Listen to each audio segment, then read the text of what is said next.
Hey, I'm Brandon. This is Bethany. We're Fussy Meeple. Today we're rocking our new hoodies that we got from Seek and Destroy LLC, veteran-owned company. These are real nice dry-fit hoodies. Yes. That we got.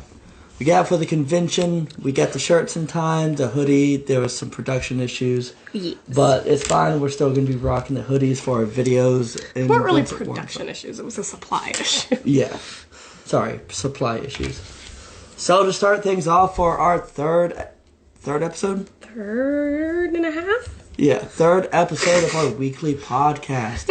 It is the first podcast video we have for the month of February. So we're going to go over... Yes. We're going to... Oh, you know what? We should have done that for the games we're learning to choose, like the Lovey Aw, man. It's not too late. I don't know how many Lovey games we have. We have a lot of horror. Which game are you learning for February? I got sick at the end of January. I had COVID because, well, I'm a teacher. And that's what happens. And I did not learn my January game. So I've pushed it to February, and I'll be learning Potions of Azurland this month. For myself, I'll be learning Tajudo. Can you see if this is in frame for me real quick? I'll be learning this game for the month of February. It's by Super Meeple. We kind of went over it in our last podcast. This was a game that we won. Yes. Don't die. Excuse me, at FlameCon. So, it was my job to die last week. Rather than adding games onto the shelf of shame, we're going to be trying to learn those and get through those. We need to relabel ourselves. We took all the stickies off. Oh, yeah. We did, before we PCS'd here, we had little stickers in all of our shelf of shame games. Yeah. Which, before 2024, was not... Honestly, with the amount of games we had, it wasn't bad. It's gotten... We did not do a lot of new games. We bought a lot of games last year. We didn't with play 2024, we received a lot of our Kickstarters. We bought some of the games to kind of keep up. But we didn't have time to play them. No. So, unfortunately, our wall of shame is a decent amount now. It's bigger now. So that's one of our... That's one of our resolutions that we've been working on, trying to knock out those. Yes. And now for anticipated games. I'm actually very curious. It's your turn. Ooh. We're playing Azul Master Chocolatier Edition today, and I'm gonna kick his butt. As usual. Yeah, so we're playing Azul today. One of our anticipated games. We already pre-ordered it, right? Yeah. Azul Duo? Yep. We pre-ordered it from Nightwatch. Yep. Yes, Nightwatch Games. Azul Duo, which is a 2-player version of Azul. I'm excited to see how... Because, I mean, we already enjoy it playing it at 2 players. I'm excited to see what they're doing in just a duo format for it. Right. And the next one is one that I'm looking forward to. Heat Tunnel Vision. Yeah. That is one of those, as soon as it hits, I'm probably going to try to get that one. Hey, you took my first player token. Yeah.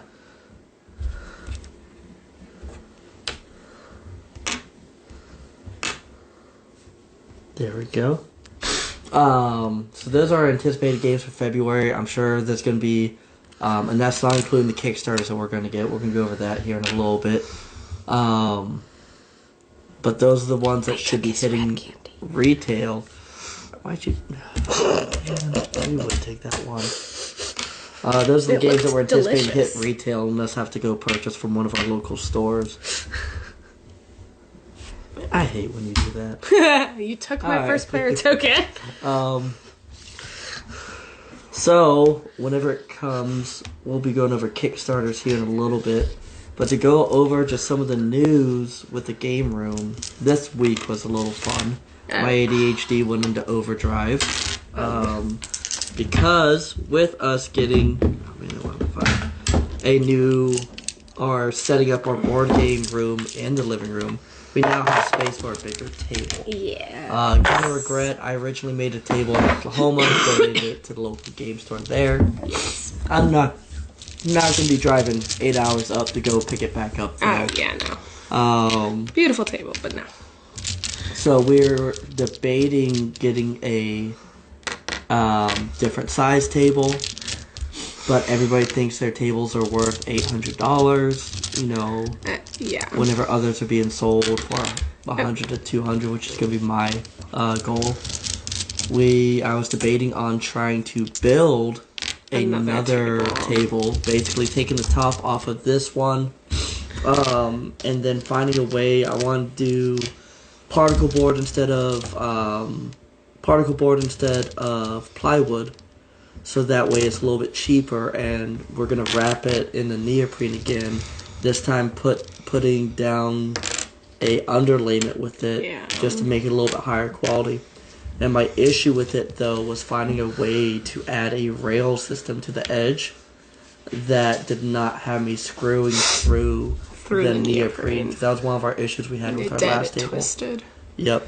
So if you guys have any tips or tricks with that, let us know in the comments. So that way we can maybe push through that. But right now we put it on a pause because at the end of the day, this does suit our needs. We only have like one game we can't play on it. Yeah, so far the only... Two. We have like 2 games that it's very hard to play on this table. Yeah, I was about to say Expeditions is a little rough. Expeditions is rough, but we've played it. Yep. Mansions of Madness can be pretty rough depending on how the map starts to look. Yes.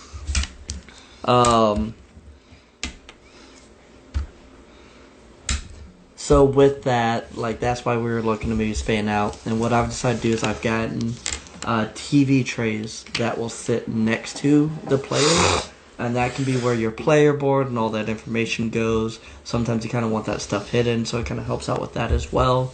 To where the table is more for the actual game itself. The map, yeah. We've thought about doing the tabletopper system. And that could be on the horizon, but I'm going to try the TV tray out. But just for now. We'll save up and get a nice table. I was about to say, eventually we will save up, buy a proper gaming table, or build a proper gaming table. The only issues that are preventing me from jumping the gun with that right now is it is still a small area compared to our previous.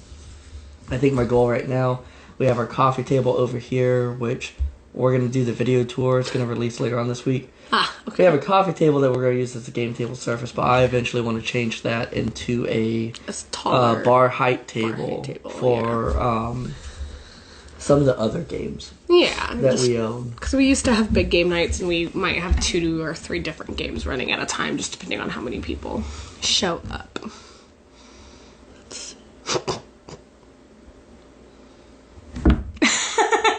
I was waiting for you to notice. I took his white chocolates. You are infuriating. I hope you know that. But I love you. I love you too. Okay. You're doing this just to mess with me. Yes, I am. I don't know what I want. Because you had one goal, which was finish white, and now you can't. Yeah, Not this round. And with my luck, it would be like, oh, there's no white the next round. Yeah. So like I said, the video tour of the room will be posting this week. I need to take all my convention stuff upstairs or put it into storage. But once that's done, we're going to start on that. We got to do the unboxing video for Dragon Eclipse still. I'm going to say it'll release this week. We just got to figure out how we're going to set it up. I know how I want to do it. You just don't like how I want to do it. And I'll probably just let you do it. Well... No, and now, as we're finishing up this round... Oh, Jesus Christ. What did you do? I didn't do anything.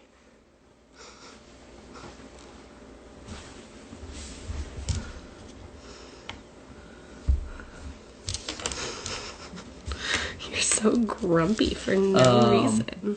We can go into our Kickstarter Close Arrivals, which will kind of go into our weekly fussy rantings as well. Yes. Because that's been fun. I actually left the ones I was hoping for.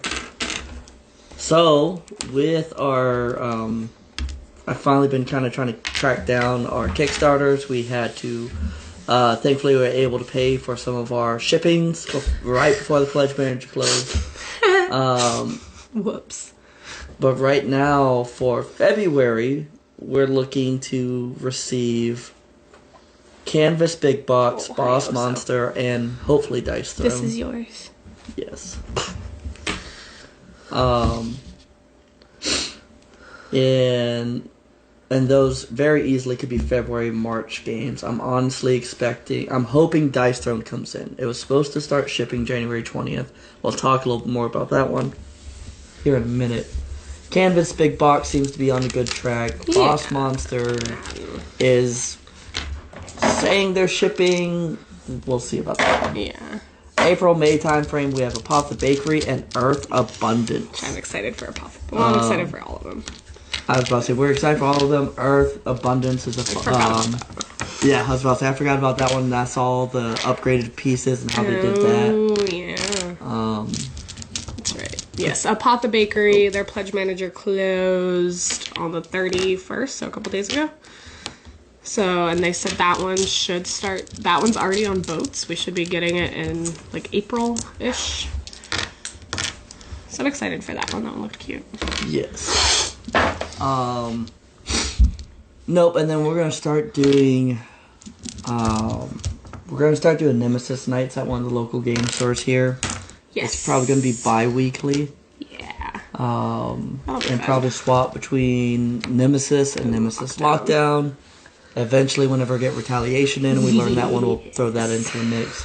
That's a fun one. But for the weekly rants, Kickstarters being viewed as pre-orders and retail before Kickstarter.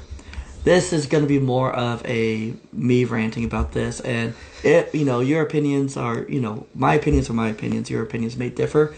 We can talk about it in the comments. I'll gladly reply. My opinion. Kickstarter is not a pre-ordering service. No, I understand that. But it is being used as a pre-order service.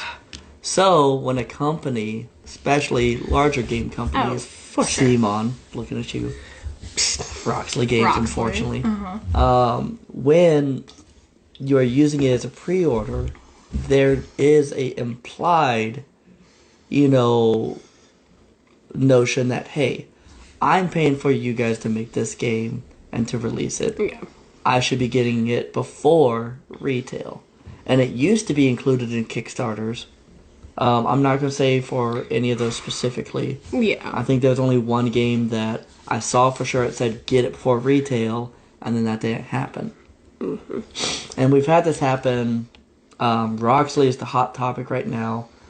I'm a little fussy with them only because on their pages, they're transparent about it, like any company should be. Hey, look, this is what happened. We've already pushed back the retail release date. We just don't feel comfortable doing it anymore. Perfectly understandable business decision. Love the transparency. Is it irritating? Yes. Oh, for sure. But at the end of the day, it's something you can get over. What I did not like was the mob mentality that people had. Posts and comments were getting deleted, even if they were semi-fussy rants about, like frustration. Even remotely frustrated with the company. The comment came out like, oh, hey, this is coming from a place of anger, so I'm removing these comments, until we kind of simmer down. That's not fair. At the end of the day. Yeah. My comments were deleted, but I understood that because I called, some of the fan base bootlickers, because you had a whole bunch of people like, oh, I love what you're doing. I love what you guys think. And hey, they do deserve praise because they are doing big things. Sure. But at the end of the day, whenever you give news like this, you have to understand there's going to be feedback, and you have to be willing to accept feedback on both sides of the aisle. If you're going to just try to hide one side of feedback but promote the other side, you're going to kind of drive people away. And unfortunately, Dice Throne is one of those. They released their next series. It was the Outcast series with their new adventures, and I did not kickstart that because fulfillment wasn't even started whenever the pledge manager ended. Simon got away with it with Cthulhu Death May Die because fulfillment started at least, and then I got my game the day before the pledge manager closed. My thing is, if you cannot deliver a game on time, why are you releasing another Kickstarter? And there's that kind of delves into that. We know these companies like Roxley and Simon, they're going to fulfill it. right? So, how I left you some white. For those of you who are wondering why he's so grumpy, he needs one white. And in Azul, if you're taking a color from a plate, you must take all of that color from a plate. And if you have to put them into the same row. I took the only single white. So I already have -1 points for this round. You're being a mean being one. Spicy. You're being... And I'm trying to focus on the video. I'm just chilling, and you're over here. I'm having fun. Yeah, we're never playing Nemesis on live, by the way. Oh, that would be so fun. I'm going to try to focus on the video, and you're going to focus on airlocking me out or something Yes, like that. absolutely. But back to it, it's like, at the end of the day... talking. Oh, I'm sorry. What were you... It's your turn. Like these bigger companies like Simon and Roxley, we know they're going to fulfill those games.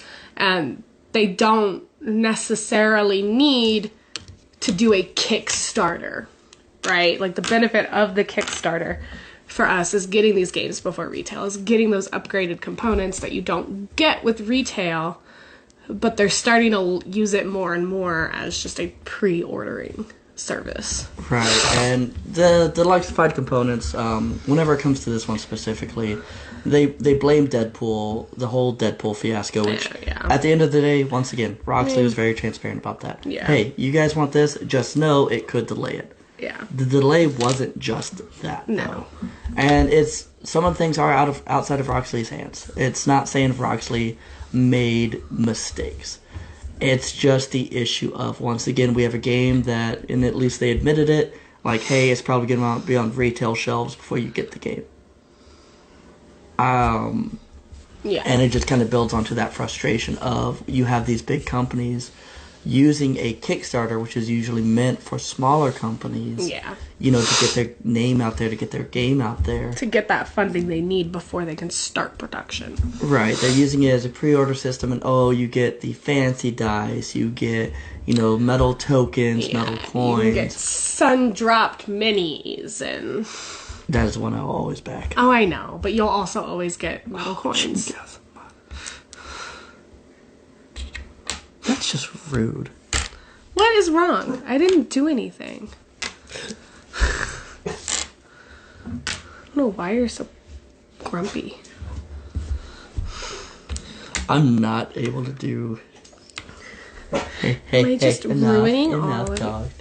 Dogs. People can exist in their own yards. One company that kind of got taken under... Your turn. Or not taken under, but that kind of got put on the hot plate was... Oh, man. You want to go open up the door for him? Not really. I'd much rather him be outside and doing... than whining at us. Yeah. Oh. Was Smirk and Dagger Games. Small company. They're smaller, though. Small company, they ran into some issues. They did... Their first release for this series was Night Cage. Didn't do too bad. Well liked. And then they did Shrieking Hollow. Which was that one exploded. Yeah. That was the expansion Night Cage. They weren't really prepared, or sorry, that's the wrong way to put it. They weren't really expecting the challenges that they hit with that. So they hit the challenges, and they were very. Whenever they came to the comments, they kind of took the feedback in a well-mannered way. They understood, like, hey, yeah, we jacked up. We know we jacked up. We know y'all are upset. And at first it was like, hey, we allowed these companies to release it in this quarter. We didn't expect them to release it early.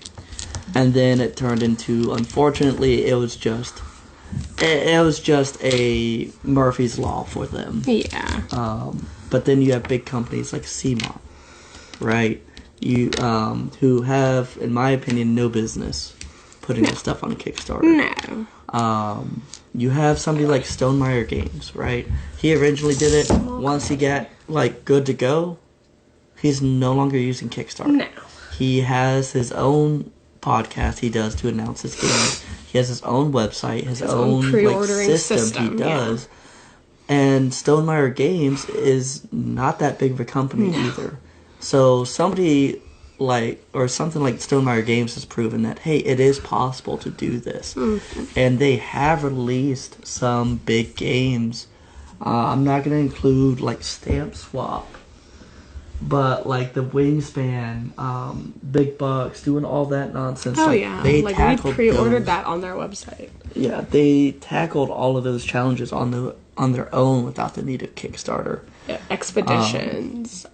Yes, that one had its own. There was a little issue with that one, yeah. But I think that was lessons learned. The issue that happened there was they allowed, hey, pre-order through your friendly local game store. That's right.